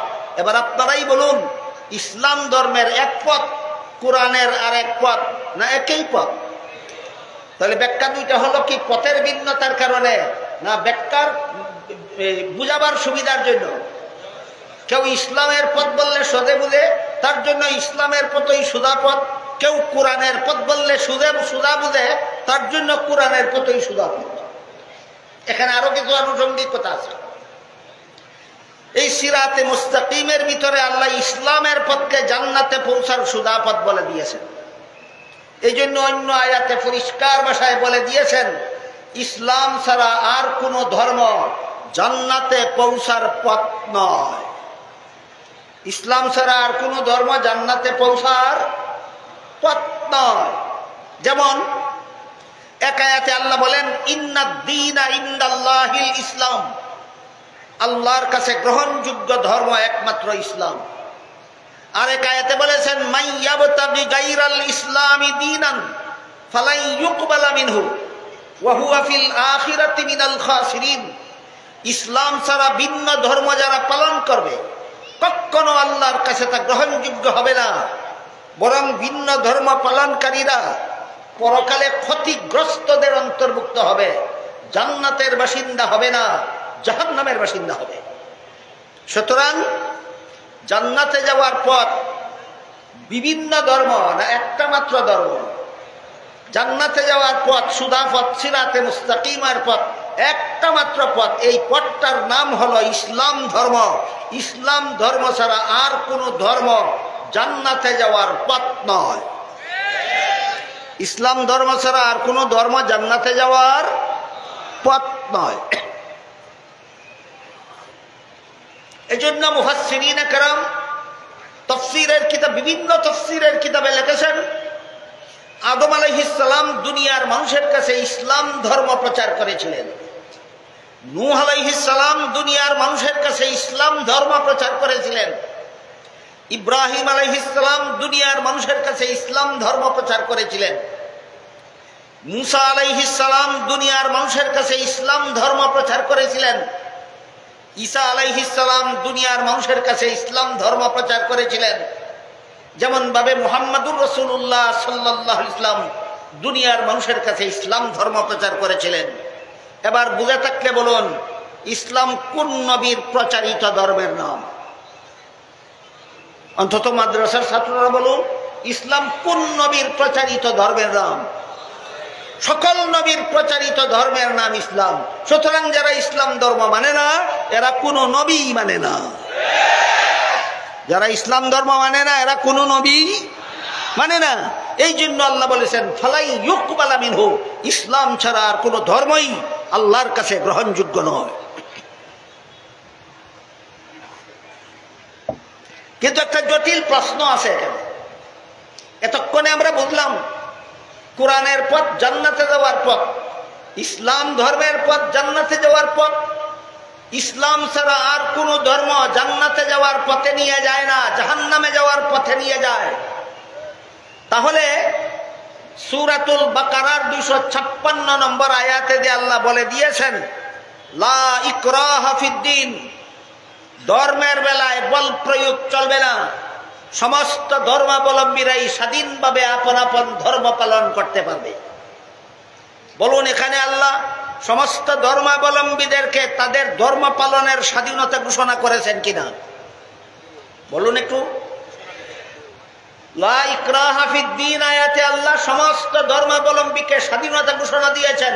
সমস্ত ধর্মাবলম্বী আপন আপন ধর্ম পালনে স্বাধীন। এবার প্রশ্ন জাগে, ইসলাম ছাড়া আর কোন ধর্মই যদি আল্লাহর কাছে গ্রহণযোগ্য না হয়, তাহলে পালন করার স্বাধীনতা দিলেন কেন? আর পালন করার স্বাধীনতাই যদি দিলেন, তাহলে গ্রহণযোগ্য হবে না কেন? এই প্রশ্নের জবাব না জানার কারণে বর্তমান সমাজের অনেক বড় বড় শিক্ষিত পণ্ডিতের মাথায়ও চক্কর লাগে। বর্তমান জমানার অনেক বড় বড় মুসলমান শিক্ষিত পণ্ডিতের মাথায় ধাঁধা ধরে এই প্রশ্নটার জবাব না জানার কারণে। তাই আমি অতীত এই মাঠে এই প্রশ্নের জবাব উল্লেখ করেছি। যারা ছিলেন না অথবা যারা ছিলেন স্মরণ নাই, তাদের জন্য আজকে আবারও বলছি, যে কোনো শিক্ষা প্রতিষ্ঠানের ছাত্রদের নির্ধারিত সময়ে নির্ধারিত পাঠ্য তালিকা শিক্ষাদানের পর পরীক্ষা হয় কিনা? পরীক্ষার হলে যখন ছাত্ররা প্রশ্নপত্র হাতে নিয়ে বসে, সকল পরীক্ষার্থীরাই কি প্রশ্নের সঠিক জবাব লেখে? না অনেকে ভুলও লেখে? ভুল লেখলে পাস করবে না ফেল করবে? তাহলে যেই ভুল লেখার কারণে ফেল করবে, সেই লেখা যখন লেখে তখন তোমরা বাধা দাও না কেন? এই প্রশ্নের যেই জবাব ইসলাম ছাড়া অন্য ধর্ম পালন করলে জাহান্নামে যাবে, তাহলে আমরা বাধা দেব না কেন? ওই প্রশ্নের সেই জবাব। যে কারণে পরীক্ষার হলে ছাত্ররা প্রশ্নের জবাব ভুল লেখার অধিকার রাখে, কিন্তু পাস করবে না, ফেল করবে নিশ্চিত। এই একই কারণে দুনিয়াতে ইসলাম ছাড়া বাকি সবগুলি ধর্ম বাতিল। এইগুলি পালন করে জান্নাতে যাওয়া যাবে না, তারপরও বাধা দেওয়া যাবে না। কেন? পরীক্ষার্থী ছাত্র প্রশ্নের জবাব ভুল লেখলে যে কারণে বাধা দেওয়া যাবে না, দুনিয়াতে কোনো মানুষ ভ্রান্ত ধর্ম পালন করলে একই কারণে তাকে বাধা দেওয়া যাবে না। কারণটা হলো নিয়ম রক্ষার জন্য। পরীক্ষার হলে ছাত্র প্রশ্নের জবাব ভুল লেখলে বাধা দেওয়া যাবে না গ্রহণযোগ্যতার কারণে, না নিয়ম রক্ষার জন্য? ঠিক তেমনি ভাবে দুনিয়াতে ইসলাম ছাড়া কোনো ভ্রান্ত ধর্ম কেউ পালন করলে তাকেও বাধা দেওয়া যাবে না। কেন? গ্রহণযোগ্যতার কারণে, না নিয়ম রক্ষার জন্য। এই সুযোগে যদি কোনো পরীক্ষার্থী ছাত্র ইচ্ছা মতো ভুল লেখে, তাহলে যেভাবে তার কপালে গুড়ার ডিম ছাড়া আর কিছু নাই, ঠিক তেমনি ভাবে এই সুযোগে যারা দুনিয়াতে ইসলাম ছাড়া যত ভ্রান্ত ধর্ম পালন করে, এদের কপালে ও পরকালে জাহান্নাম ছাড়া আর কিছু নাই। কাজেই এখান থেকে আমরা বুঝে নিলাম যে ইসলাম ছাড়া বাকি সবগুলি ধর্ম বাতিল, একটাও জান্নাতে যাওয়ার পথ নয়, একমাত্র ইসলাম ধর্ম জান্নাতে যাওয়ার পথ।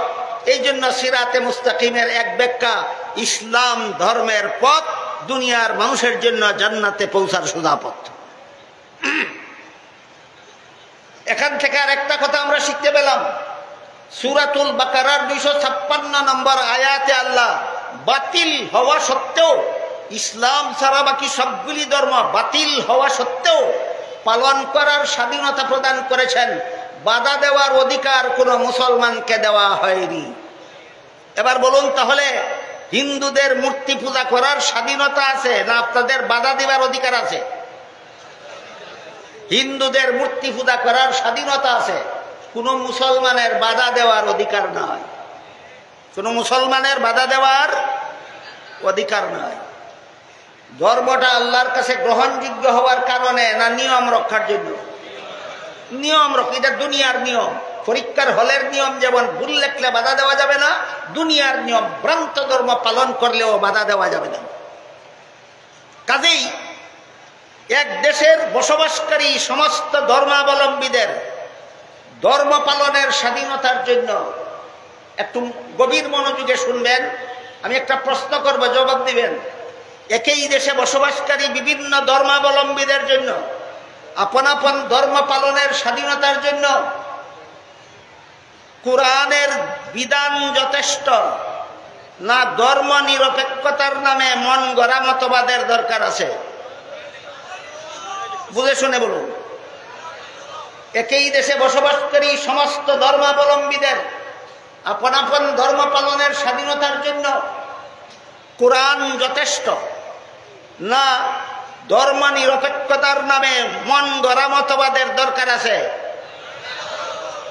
তাহলে কোরআনের বিধানে যদি একই দেশে বসবাসকারী সমস্ত ধর্মাবলম্বীরা আপন আপন ধর্ম পালনের স্বাধীনতা পায়, সেখানে কোরআনকে এড়িয়ে যাওয়া, কোরআনকে পাশ কাটিয়ে যাওয়া, কোরআনের কথাকে মনে প্রাণে গ্রহণ না করে ধর্ম নিরপেক্ষতার নামে মানব রচিত নতুন মতবাদ গ্রহণ করা মানেই হইল কোরআনের বিরুদ্ধে বিদ্রোহ করার নামান্তর। আরো কিছু কথা আনুষঙ্গিক বর্তমান বাংলাদেশের অবস্থার প্রেক্ষাপটে বলতে হয়। সেটা হলো সূরাতুল বাকারার 256 নম্বর আয়াতের ঘোষণা অনুপাতে যেহেতু হিন্দুরাও তাদের মূর্তি পূজায় স্বাধীন, তাই বাংলাদেশের কোনো মুসলমানের অধিকার নাই তাদের পূজা মণ্ডপে হামলা করার, তাদের মন্দির মূর্তিগুলিকে ভাঙচুর করার। বলুন, এতক্ষণ যা বুঝলেন অধিকার আছে? তাদের মন্দিরে হামলা করার অধিকার আপনাদের আছে?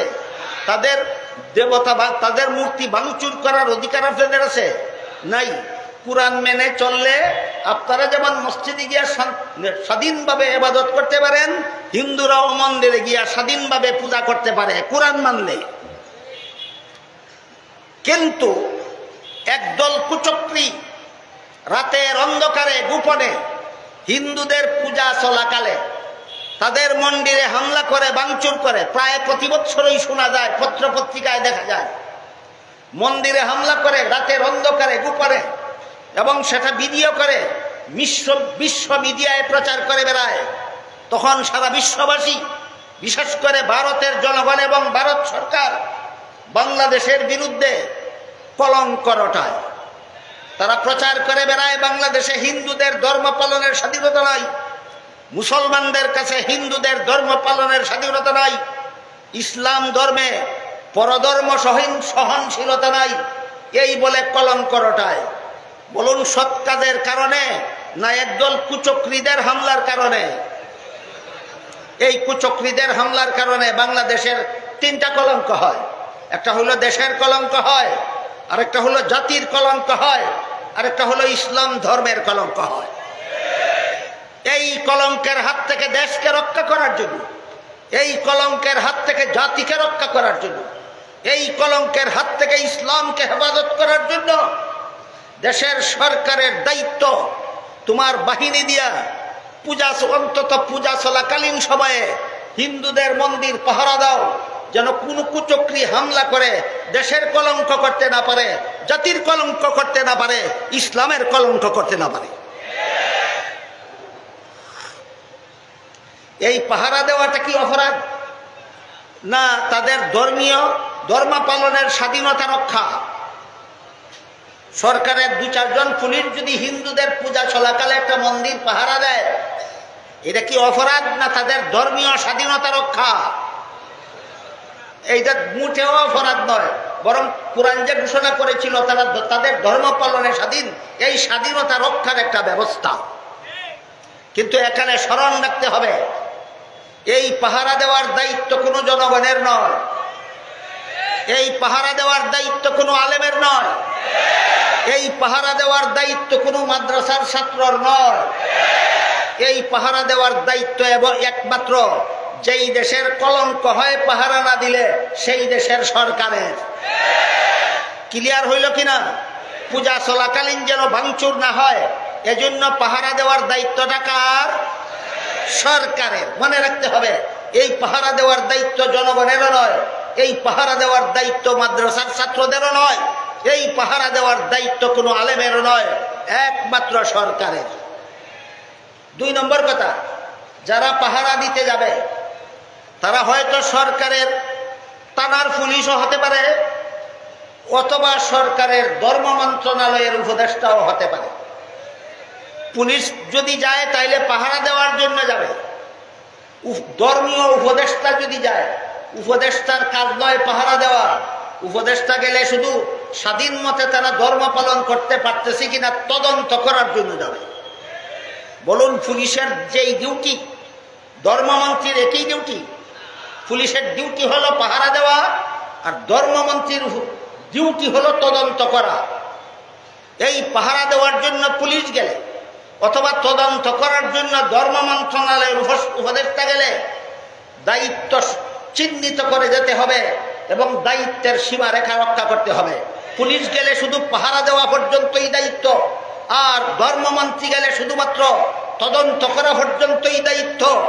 এদের বাতিল ধর্ম, যেই ধর্ম জাহান্নামে নিয়ে যাবে, সেই ধর্মের শুভেচ্ছা জানানো কোনো মুসলমানের কাজ নয়। আমার কথা বুঝে থাকলে এবার বলুন, বাংলাদেশ সরকারের কয়েকজন পুলিশ গেল আততায়ীরা যেন মন্দিরে হামলা করতে না পারে পাহারা দেওয়ার জন্য। দায়িত্বটা কি? শুভেচ্ছা জ্ঞাপন করা না শুধু পাহারা দেওয়া? ধর্মমন্ত্রী গেল তদন্ত করার জন্য, দায়িত্বটা কি তদন্ত করা না শুভেচ্ছা দেওয়া? কোনো মুসলমান বাতিল ধর্মের ধর্মীয় অনুষ্ঠানে শুভেচ্ছা দিলে কি হয়? এবার শুনুন, শুভেচ্ছা দিলে কি হয়? আল্লাহ পাক রব্বুল আলামিন পবিত্র কোরআনের এক আয়াতে বলেন, ইন্নাকুম ওয়া মা তা'বুদুনা মিন দুনিল্লাহি হাসাবু জাহান্নাম। অর্থাৎ হে মূর্তি পূজারীরা, তোমরাও জাহান্নামের লাকড়ি হবে। যে সমস্ত মূর্তির পূজা করো সেইগুলিও জাহান্নামের লাকড়ি হবে। আল্লাহ কোরআনে বলেছেন মূর্তিকেও জাহান্নামের জ্বালানি কাষ্ঠ বানাবেন, মূর্তি পূজারীদেরকেও জাহান্নামের জ্বালানি কাষ্ঠ বানাবেন। সুতরাং মূর্তি পূজার প্রতি আল্লাহর শুভেচ্ছা না অনাস্থা? আল্লাহর যেখানে অনাস্থা সেখানে যেই শুভেচ্ছা দিবে সেই বেঈমান কাফির হবে। আল্লাহর যেখানে অনাস্থা সেখানে যেই শুভেচ্ছা দিবে সেই বেঈমান কাফির হবে। কথাটা পরিষ্কার হওয়া দরকার কিনা? পরিষ্কার হওয়া দরকার। এই গেল এক ব্যাপার। এখন আমাদের বর্তমান সমাজের পরিবেশ পরিস্থিতির প্রেক্ষিতে কিছু জরুরি কথা ওই ফাতিহার ব্যাখ্যা প্রসঙ্গে আনুষঙ্গিকভাবে বলতেছি, তা না হলে আমার এত দূর আসার দরকার ছিল না। কিন্তু আমাদের বর্তমান সমাজে পরিস্থিতি বিদ্যমান, কোরআনের আলোকে এর সমাধান জাতি জানতে চায়। আর একটা আনুষঙ্গিক ব্যাপার হলো, মন্দির ভাঙচুর করা যেমন মুসলমানের কাজ নয়, মূর্তি পূজায় শুভেচ্ছা জ্ঞাপন করাও মুসলমানের কাজ নয়। দুইটা কথা ক্লিয়ার হইল।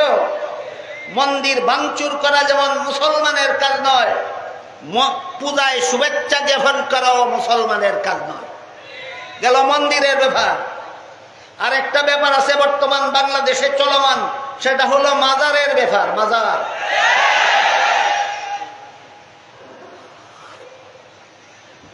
মাজার আরবি শব্দ, এর বাংলা অর্থ হলো জিয়ারতের স্থান। যে কোনো মুসলমান মারা গেলে তাকে যেখানেই কবর দেওয়া হোক তার কবর জিয়ারত করা যায়। কাজে আবিদানি করতে যে কোনো মুসলমানের কবরকে মাজার বলা যায়।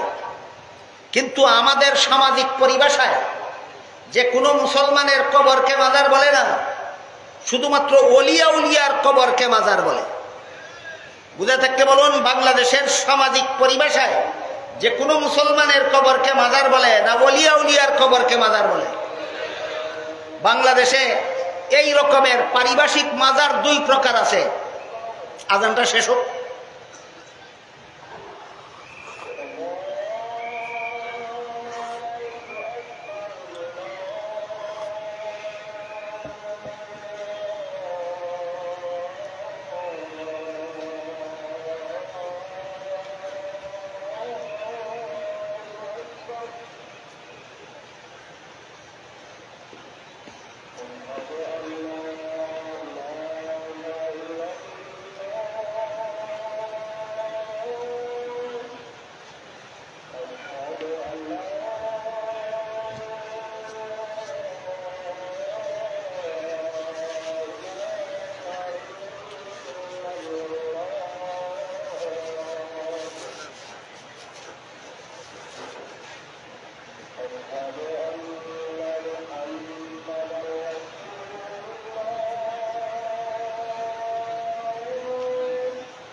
মুহতারাম হাজিরিন, আজান হয়ে গেছে যথাসময়ে। ইনশাআল্লাহ নামাজের জামাত কায়েম হবে যথাসময়ে। তাই তাড়াহুড়া করে আমি আমার আলোচনা তো সমাপ্ত করা যাবে না, অন্তত একটা দিক আপনাদের সামনে সমাপ্ত করার চেষ্টা করছি। বাংলাদেশের সমাজের পরিভাষায় যে কোনো মুসলমানের কবরকে মাজার বলে না, শুধু অলিয়া উলিয়ার কবরকে মাজার বলে। এই সমস্ত মাজার তিন প্রকার। বাংলাদেশের মুসলমান সমাজ যেগুলিকে মাজার বলে, মাজারগুলি সর্বমোট তিন প্রকার। এক প্রকার মাজারে অলিয়া উলিয়াকে দাফন করা হয়েছে বলে প্রমাণ আছে, এগুলি বাস্তব মাজার, এগুলি বাস্তব মাজার। আর এক প্রকার মাজারে অলিয়া উলিয়া নয়, কতিপয় ভণ্ড পীরকে দাফন করা হয়েছে বলে প্রমাণ আছে,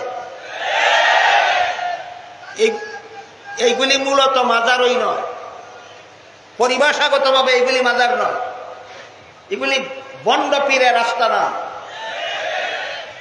আর কতগুলি কাউকে দাফন করা হয়েছে বলে প্রমাণই নাই, এগুলিকে বুয়া মাজার বলা যেতে পারে। এই তিন প্রকার মাজার আছে বাংলাদেশে। প্রথম প্রকার মাজার হইল বাস্তব মাজার।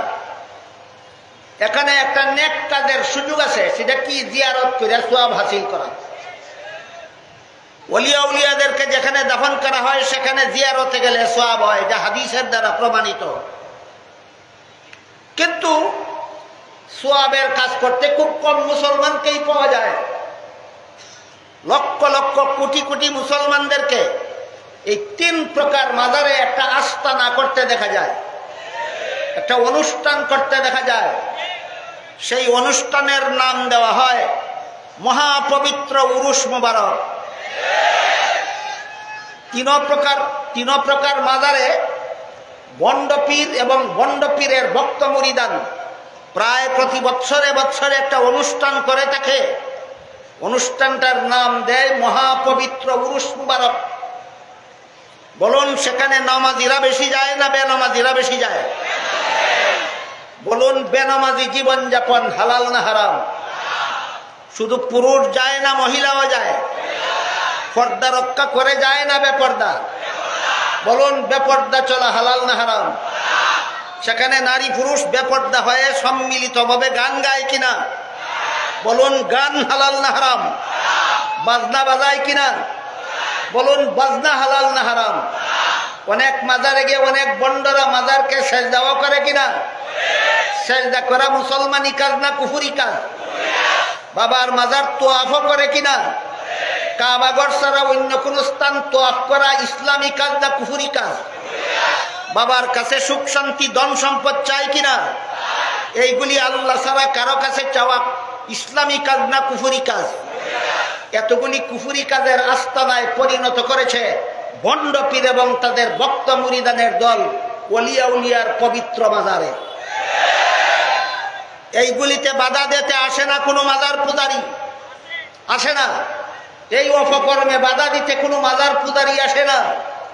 শুধু অপকর্ম বন্ধ করার জন্য কেউ যদি ভেঙ্গে ফেলার কথা বলে, তখন মাজার পূজারীদের মাথা গরম হয়ে যায়।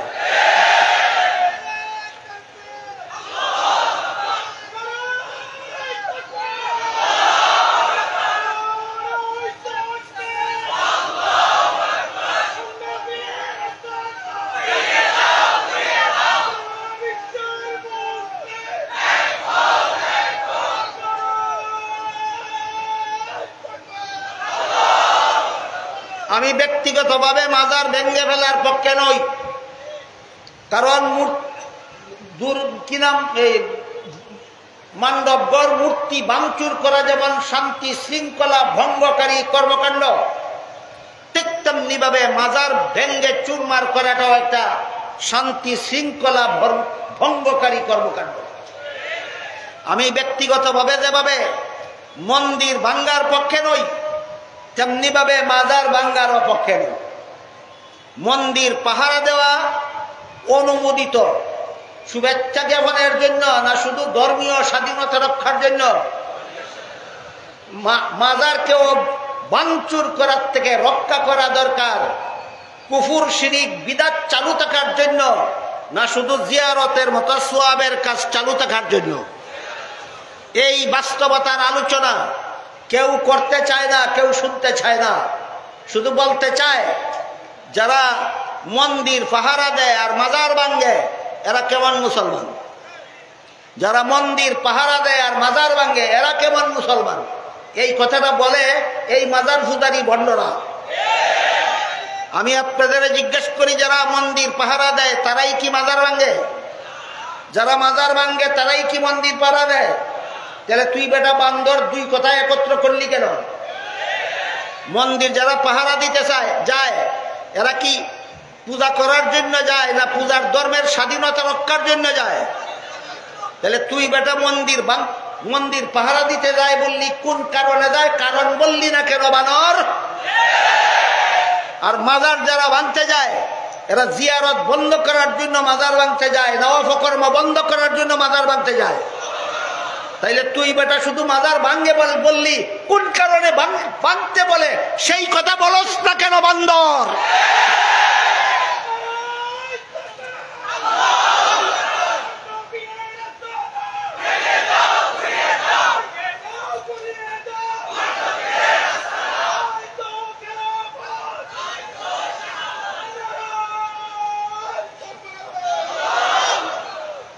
এই অনুষ্ঠানে অসংখ্য অগণিত বিদআত শিরিক কুফরি কর্মকাণ্ড হয় আর লেবেল দেওয়া হয় মহাপবিত্র উরুস মুবারক। হারাম কাজকে পবিত্র বলার সাথে সাথে কাফের হয়ে যায়। যেমন ভাবে মূর্তি পূজাকে শুভেচ্ছা দেওয়ার সাথে সাথে কাফের হয়ে যায়, তেমনি ভাবে কুফরি শিরিকি কর্মকাণ্ডকে মুবারক বললে কাফির হয়ে যায়, পবিত্র বললে কাফির হয়ে যায়। একদল মন্দির পাহারা দিতে গিয়া শুভেচ্ছা জ্ঞাপন করে কাফের হয়, আরেক দল এই মহাপবিত্র উরুস মুবারক শব্দ নাম দিয়া হারাম কাজকে মুবারক আর পবিত্র শব্দ নাম দিয়া কাফের হয়।